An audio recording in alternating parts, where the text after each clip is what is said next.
Olá, minha galera do quinto ano, tudo bem aí com vocês? Beijinho. Hoje nós vamos dar prosseguimento à nossa aula de geografia da semana, né? Retomando a atividade da última aula, a nossa aula do dia 7, quando a tia Andréia deixou para vocês, né, como tarefa, um questionário, né, uma atividade de perguntas para que vocês pudessem consultar o livro de geografia e respondê-las. Estão lembrados? Bem, o tema da nossa tarefa anterior era sobre o governo brasileiro. Então, a tia Andréia deixou lá no mural da turma algumas perguntas que vocês deveriam responder no caderno de geografia ou quem quisesse na própria folha, né? Quem quisesse imprimir e responder. Bem,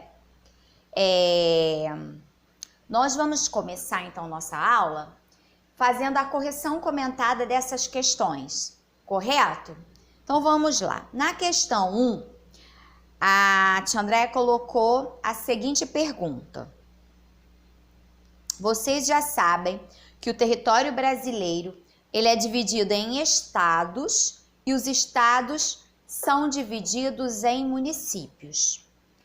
Para governar cada município, cada estado e o país, existem os governos municipal, o estadual e o federal, respectivamente, né? Então, eu pedi que vocês citassem as responsabilidades do governo federal brasileiro. É aquele governo que está na instância maior, né? Governo federal, governo estadual e governo municipal. Quem que nós temos lá como chefe maior do nosso governo federal? O presidente. Chefe maior no nosso governo estadual, o nosso governador. E o chefe maior do nosso município, o nosso prefeito. Não é isso que nós falamos nas aulas passadas? Então, eu pedi que citasse as responsabilidades do governo federal brasileiro. Então, entre essas responsabilidades, nós poderíamos destacar a organização e a defesa do território nacional, além do que? Além da garantia dos direitos e do bem-estar da população brasileira, de toda a população brasileira. Então, cabe ao governo federal garantir todos esses direitos, né? Bem-estar, organização e defesa do território. Correto? Tá. Essa foi a questão número 1. Lá na questão número 2, eu pedi que vocês escrevessem o nome do local onde o governo federal tem sede. Então, o nosso governo federal, ou seja, o nosso presidente e toda a equipe que o assessora, tem sede onde? Em Brasília, no Distrito Federal, né?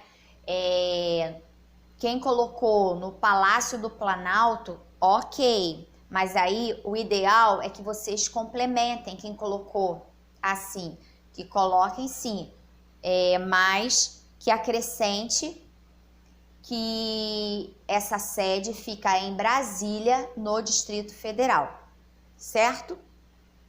Bem, lá na questão 3, nós temos o seguinte. O governo federal, ele é dividido em 3 poderes, né? O poder legislativo, o poder executivo e o poder judiciário.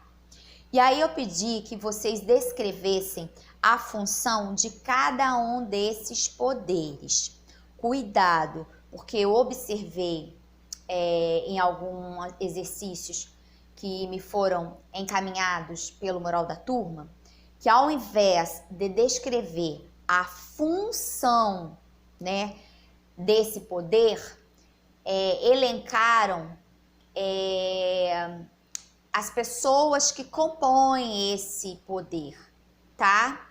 Então, não era isso que foi pedido na questão 3. Na questão 3, foi pedido que descrevesse a função de cada um desses poderes. Qual é a responsabilidade de cada um desses poderes? O que cada um tem que fazer, tá? Então, acompanhem comigo. O poder legislativo, qual é a função dele? Elaborar e aprovar leis. Então, é responsável pela elaboração e aprovação de leis, poder legislativo. Já o poder executivo, qual é a função dele? Colocar em prática essas leis que foram o quê? Elaboradas pelo poder legislativo, tá? Executando o que é determinado por elas, por essas leis, tá? Já por último, o poder judiciário, ele vai ser responsável pelo quê? Pela fiscalização do cumprimento dessas leis. Então, uma coisa vai se encaixando na outra. O legislativo, ele vai o quê? Elaborar e aprovar leis, o legislativo. O executivo vai fazer o quê? Colocar essas leis em prática. E o judiciário, ele vai fiscalizar para verificar se essas leis estão sendo o quê? Cumpridas, tá?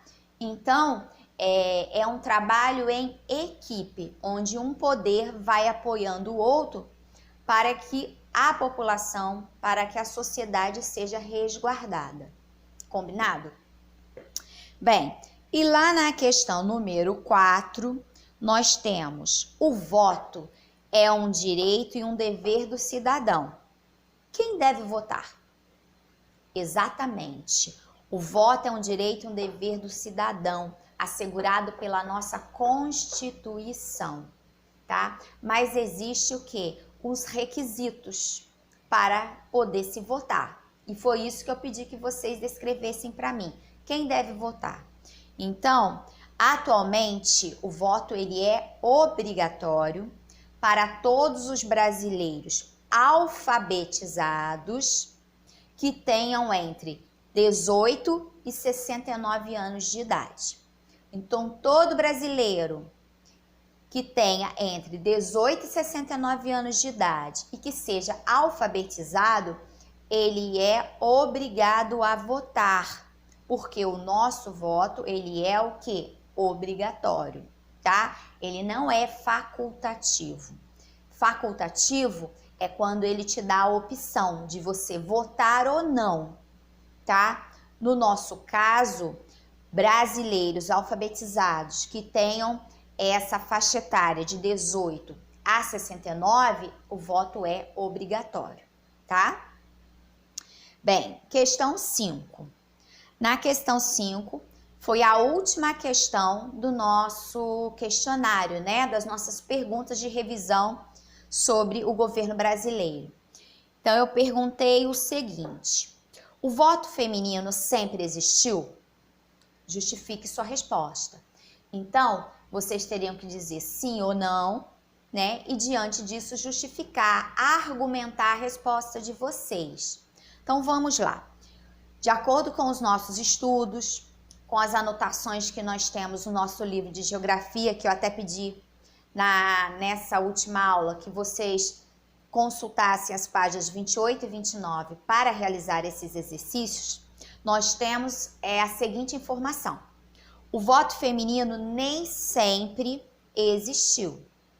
As mulheres conseguiram direito ao voto, por exemplo, só em 1932, após muita luta, né? Não foi uma conquista fácil. As mulheres tiveram que fazer muitas reivindicações para isso.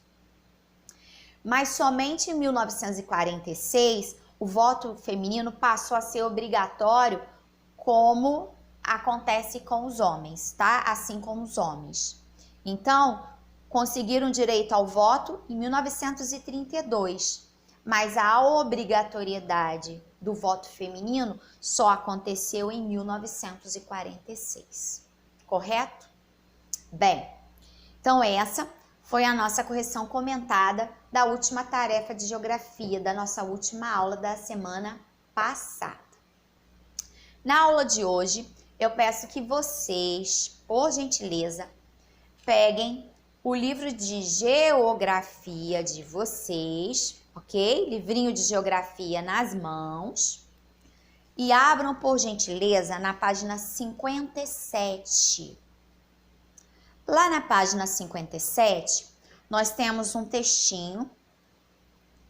Eu vou ler aqui com vocês, depois eu vou explicar qual vai ser a nossa tarefa referente a esse texto, tá? Então acompanhe aí, página 57, vamos acompanhar a leitura. Lixo eletrônico e sustentabilidade. Dados divulgados pela Organização das Nações Unidas, a ONU, em 2015, informaram que os brasileiros produziam cerca de 1,5 milhão de toneladas de lixo eletrônico por ano, ou cerca de 7 quilogramas por pessoa, estando entre os maiores produtores do mundo desse tipo de lixo. Isso ocorre por causa do rápido crescimento da indústria de eletrônicos no país, que atualiza os seus produtos em períodos de tempo cada vez menores. Os equipamentos eletrônicos, em geral, possuem diversos componentes que, se descartados sem cuidados específicos, podem trazer grandes danos ao ambiente. No entanto, esses mesmos equipamentos, se reutilizados ou reciclados, podem gerar benefício à sociedade.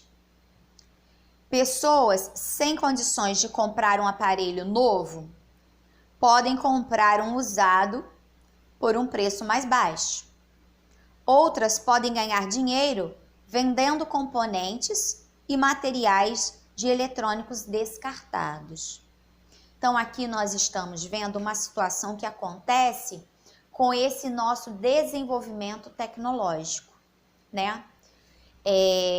Por que a tia Andréia abordou esse texto? Porque nas próximas aulas nós iremos tratar da questão da modernização do Brasil. E ao tratarmos da modernização do Brasil, nós vamos ter que falar muito desta questão tecnológica, né? Essa modernização do Brasil se deve muito a esse avanço tecnológico. Então, para que a gente possa adentrar nesse novo tema, que é a modernização do Brasil, nós precisamos primeiro refletir um pouco sobre esse assunto, lixo eletrônico e sustentabilidade, tá? Então, por isso que a tia abordou esse texto de hoje. E aí, esse texto, ele diz que se esse lixo for descartado sem nenhum cuidado no ambiente, ele pode trazer o quê? Ele pode trazer danos ao ambiente, né? Então, eu peço a vocês que lá no caderninho de geografia, vocês pesquisem, usem a internet, né? A tecnologia, ela está aqui para nos auxiliar, né? Para nos informar, trazer informação, né? De uma forma bem mais rápida. Então, vocês vão utilizar nesse momento essa forma de pesquisa. Vamos utilizar o nosso recurso tecnológico para descobrir quais danos, né?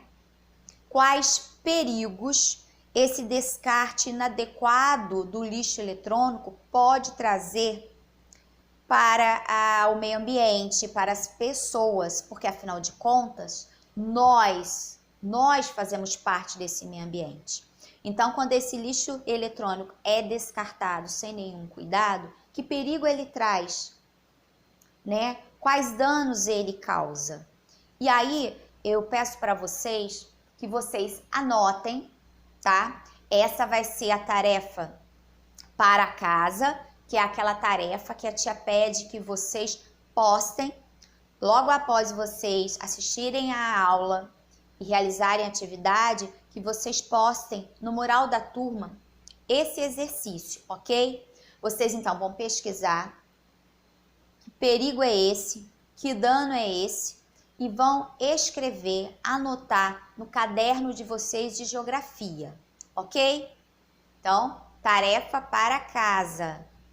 Pesquisar, vou repetir, pesquisar quais danos pode ocorrer quando um lixo eletrônico é descartado inadequadamente, quando ele é deixado no ambiente sem nenhum tipo de cuidado. Correto? Então, na nossa próxima aula de geografia, eu já vou ter o retorno dessa atividade. E aí nós vamos poder fazer aqui a nossa correção comentada. Eu vou aguardar, então, no mural da turma de vocês, esses riscos que vocês descobriram e eu quero que vocês compartilhem comigo na tarefa de para casa. Combinado? Então, beijo grande para vocês e até a nossa próxima aula de geografia, tá? Caprichem aí na pesquisa de vocês.